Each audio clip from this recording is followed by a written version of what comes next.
Selamat datang di cerita horor pajak SP2 Deka.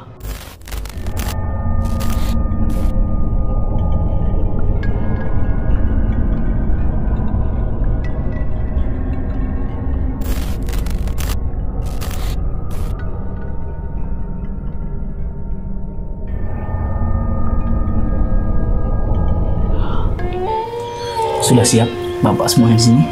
Siap. Di sana ada kamera. Kalau nggak kuat, lambaikan tangan. Di atas ada kamera CCTV. Bisa lambaikan juga. Ini. Itu suatu saat nanti dia bakal terbangun dari tidur lelapnya. Kita mulai saja langsung ya. Ya, lanjut. Oke. Terdapat indikasi transfer pricing dan transaksi afiliasi. Nah, di sini wajib pajak memiliki transaksi dengan grupnya. Transaksi grup biasa disebut dengan afiliasi. Misalnya perusahaan A ngasih pinjaman ke perusahaan B. Perusahaan A menjual barang ke perusahaan B, dan perusahaan B ini adalah perusahaan afiliasi atau dalam satu grup. Biasa disebut secara umum orang-orang menyebutnya dengan grup perusahaan. Bagi kantor pajak ini adalah permasalahan. Kenapa permasalahan? Karena transaksi dalam satu grup itu bisa diatur. Diatur harganya, diatur transaksinya. Makanya ini harus ada TP-Doc. Harus ada apa tadi? TP-Doc. Coba dijelaskan. TP-Doc. TP-Doc itu apa, Pak Agus? Transfer pricing dokumen. Oke. Itu mah kepanjangan ya.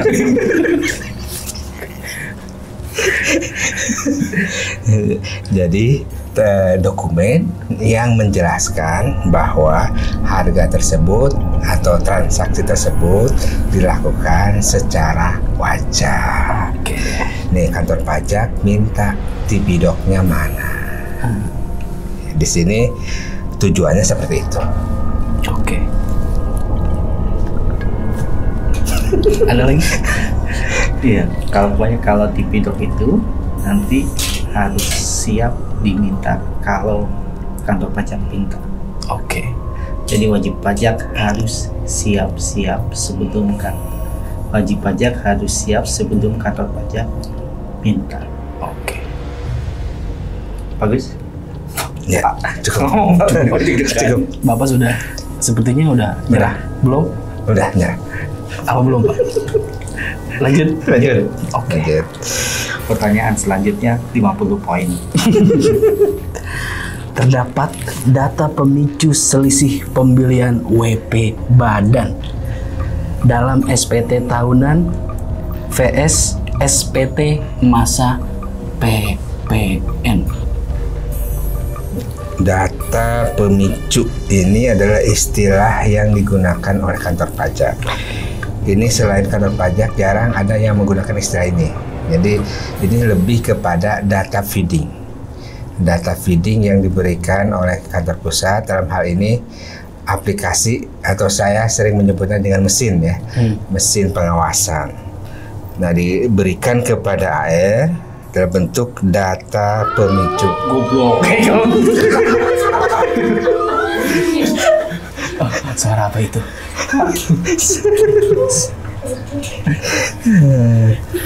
Lanjut, Pak. Nah, Lanjut, pikiran gue mana-mana. Boleh terus dilanjut, bagus. data feeding yang dimaksud di sini adalah pembelian wajib pajak di SPT tahunan dengan SPT PPN. Ini artinya angka di pembelian di PPN tidak sama dengan angka pembelian di PPh Badan. Biasanya ini diakibatkan karena pembelian tanpa faktur. Oke. Jadi karena tidak ada faktur pembelian, maka pembelian di SPT PPN lebih kecil. Sedangkan di SPT tahunan itu data real. Ada pembelian menggunakan PPN, ada pembelian tanpa PPN. Sehingga ini harus dijelaskan kenapa berbeda antara SPT tahunan dengan SPT masa PPN. Intinya di situ. Oke. Dan itu diperbolehkan sebetulnya Pak ya? Betul, sebenarnya diperbolehkan sepanjang bisa dijelaskan dan dibuktikan. Ada lagi?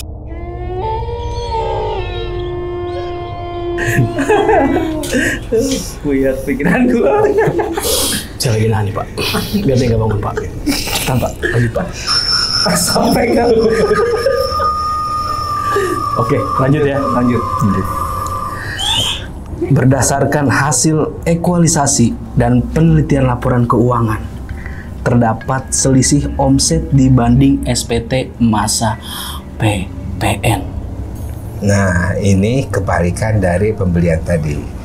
Kalau pembelian dari sisi uang masuk atau barang masuk, kalau ini dari sisi barang keluar. Jadi dibandingkan antara omset menurut SPT tahunan dengan omset menurut PPN.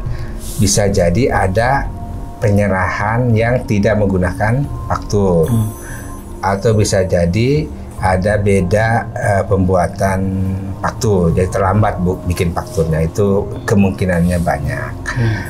Sehingga ini harus dijelaskan oleh wajib pajak kenapa berbeda. Ini sebenarnya banyak faktor ya kenapa berbedanya, tapi secara umum harusnya sih tidak ya. Tidak. Jadi di SPT masa PPN juga sebenarnya harus dilaporkan, baik yang menggunakan faktur maupun yang tidak menggunakan faktur. Tapi kalau beda masa atau terlambat membuat SPT, terlambat membuat faktur, pasti beda. Karena kan kalau di SPT tahunan itu laporannya berdasarkan akrual. Ini teori dari pajaknya. Bukan teori, apa namanya?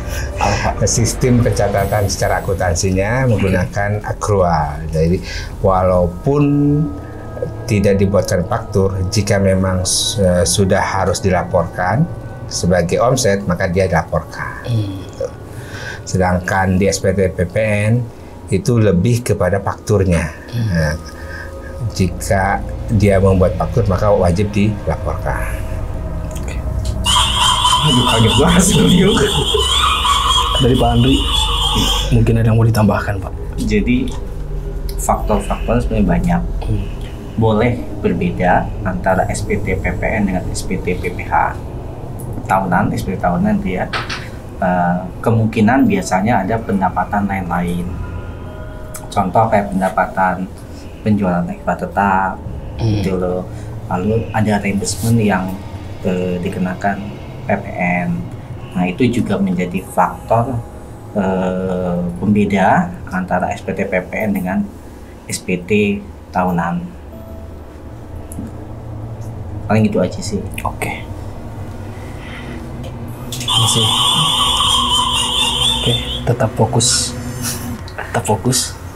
Seperti biasa, saya ulangi sekali lagi. Jika memang Anda sudah tidak tahan lagi, lambaikan tangan. Oke. Sampai Ini yang terakhir, Bapak-bapak, tolong fokus dan dicermati.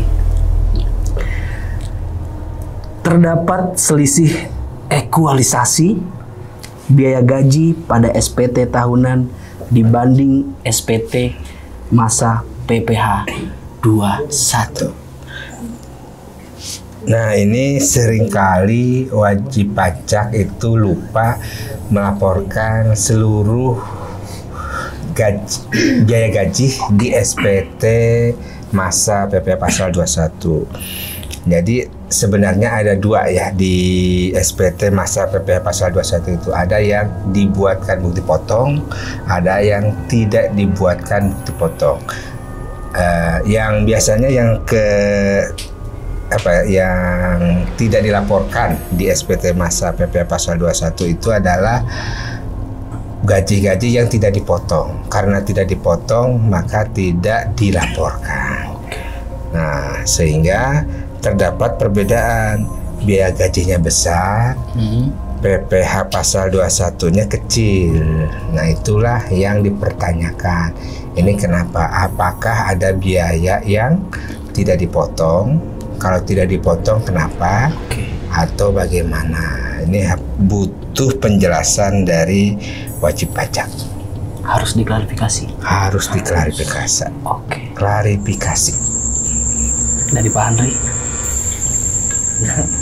Jangkrik.